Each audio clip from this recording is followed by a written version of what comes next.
എന്തുകൂടെ കണ്ണപ്പാ 1-2 call കണ്ടാ അറിയത്തില്ലടാ series ആണെന്ന്. കൊട്ടിയം വരെ പോയിരുന്നേ ഒരു സിനിമയുടെ ഓഡീഷന് വേണ്ടി. ഇഞ്ചിനെ തന്നെ കിടന്ന് വിളിച്ചേ. സിനിമ ഏത്? ലല്ലു വീടിന്റെ ഐശ്വര്യം. എന്നെയും കൂടി വിളിച്ചുകൂടായിരുന്നോടാ കണ്ണപ്പാ. പഠിച്ചിട്ടൊന്നുമില്ല, കാര്യമൊന്നുമില്ല. ഇനി എനിക്ക് സിനിമ തന്നെ വലുത്. ഇനി സിനിമ എന്റെ ടാർഗറ്റ്.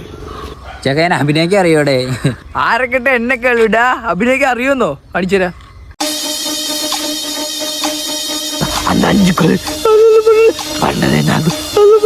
അന്യനിപ്പോ അന്യായോടെ ഇരിക്കാ, നിർത്ത്. എന്നാ എന്റെ വേറൊരു ഐറ്റം ഉണ്ട്. ഇപ്പൊ റൊമാൻറ്റിക് ആണ്. തട്ടത്തിൻ മരത്തിലെ ന്യൂ ബോളി.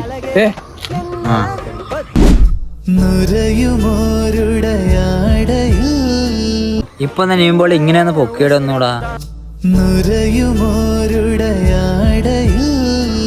ഇവിടെ നെറ്റ് കയറിയിടേ. അയ്യേ അയ്യേ.